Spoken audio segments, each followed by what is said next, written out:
வணக்கம் மக்களே, இது ஆச்சரியங்களின் அணிவகுப்பு 12 டக்கர்.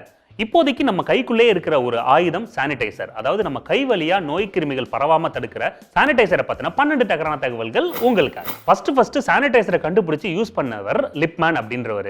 1940ல அமெரிக்கால ஓகியோ அப்படின்ற இடத்துல இவரும் இவரோட வைஃபும் சேர்ந்து ஒரு ரப்பர் ஃபேக்டரியை நடத்திட்டு இருந்திருக்காங்க. அங்க வேலை பார்க்கறவங்களுக்கு தண்ணி இல்லாத ஒரு திரவத்தை கண்டுபிடிச்சு கை கழுவுறதுக்காக யூஸ் பண்ணிருக்காங்க.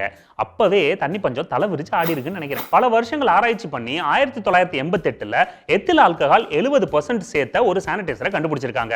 ஆனா அந்த காலகட்டத்தில் அந்த ஸ்மெல் நிறைய பேருக்கு பிடிக்காதனால அது அந்த அளவுக்கு பிரபலமாகல. அட பாவிங்களா, அந்த ஸ்மெல்லா பிடிக்கல. சானிடைசர்ஸ்ல ஆல்கஹால், ப்ரொபைலின், கிளைகால் இந்த மாதிரி கெமிக்கல்ஸ் இருக்கிறதுனால வேர்ல்டு ஹெல்த் ஆர்கனைசேஷன் யூஸ் பண்றதுக்கு பர்மிஷன் தரமாட்டேன்ட்டாங்க. ஆனா 2002ல வேற வழியே இல்லாம தண்ணி யூஸ் பண்ண முடியாத இடங்கள்ல சானிடைசரை யூஸ் பண்ணிக்கலாம் அப்படின்னு சொல்லி பர்மிஷன் கொடுத்துட்டாங்க. ஆனா இப்போ மொபைல் பாக்கெட்ல வைக்கிறோமோ இல்லையோ சானிடைசரை வச்சுட்டு சுத்துறோம். பயப்படாம யூஸ் பண்ணுங்கப்பா அப்படின்னு யாரும் நம்பிக்கை கொடுக்காதனால சானிடைசர்ஸ் ஒரு காலகட்டத்தில் நம்ம யூஸ் பண்ணாமே இருந்துட்டோம். ஆனா 2009ல நோய் தொற்று கிருமிகள் அதிகமா கும்மி அடிக்க ஆரம்பிச்சதுனால சானிடைசரை யூஸ் பண்ணுங்க அப்படின்னு சொல்லி WHO பர்மிஷன் கொடுத்துட்டாங்க. நல்ல வேலை பர்மிஷன் கொடுத்தீங்க, இல்லாட்டி ரோட்ல நம்ம எல்லாரும் சோப்பை வச்சுக்கிட்டு தான் அலைஞ்சிருக்கணும். சானிடைசர்ஸ்ல பாத்தீங்கன்னா 60-95% வந்து ஐசோப்ரோபில் இல்லாட்டி எத்தில் ஆல்கஹால் இருக்கும். அது கூட வந்து தண்ணி இல்ல கிளிசரினை மிக்ஸ் பண்ணி லிக்விட் ஃபார்முக்கு கொண்டாந்துருவாங்க. இதெல்லாம் தனித்தனியா வாங்கி நம்மளே கிண்டிக்க முடியாதா? வாங்கி கட்டுப்படி ஆகலப்பா. ஆல்கஹால் மற்ற விஷயங்கள்ல கெடுதல்னாலும் சானிடைசர்ல எந்த அளவுக்கு அதிகமா கலந்திருக்கோ அந்த அளவுக்கு நோய் கிருமிகளை அழிக்கும். நான் சொல்றது எக்ஸ்டர்னல் யூஸுக்காக ஒன்லி. இப்ப இருக்கிற வைரஸ்கள் உட்பட பல வைரஸ்களை சானிடைசர் தடுக்கும். ஆனா நோரோ வைரஸ், கிரிப்டோஸ்போரியம் ஆகிய வைரஸ்களுக்கு சானிடைசர் பச்சை தண்ணி மாதிரி தான்.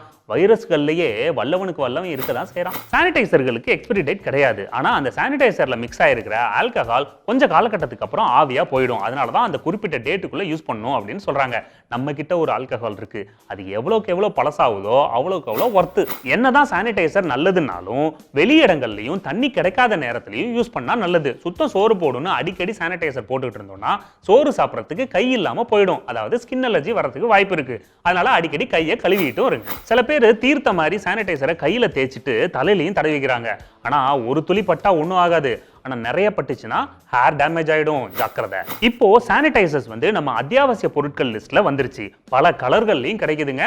அது மட்டும் இல்ல, லாவெண்டர், லெமன், கிரேப், ஸ்ட்ராபெரின்னு பல ஃபிளேவர்லயும் கிடைக்குது. இதுல அதிகமா ஆல்கஹால் கண்டென்ட் எதுல இருக்கு அப்படின்னு பார்த்து அதை வாங்கி யூஸ் பண்ணுங்க.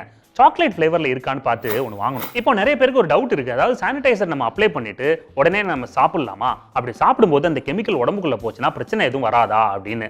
ஆனா நம்ம சானிடைசர் அப்ளை பண்ணதுக்கு அப்புறம் அதுல இருக்கிற ஆல்கஹால் கண்டென்ட் வந்து எவாபரேட் ஆயிடும். அதனால உடம்புக்கு எந்த பிரச்சனையும் வராதுன்னு டாக்டர்களே சொல்றாங்க. ஆமா, இப்போ ஆல்கஹால் உடம்புக்குள்ள போச்சுன்னா என்ன பிரச்சனை? ஓகே மக்களே, மீண்டும் சந்திப்போம். இது ஆச்சரியங்களின் அணிவகுப்பு 12 டக்கர். வித் மீ உங்கள் துரைராஜ்.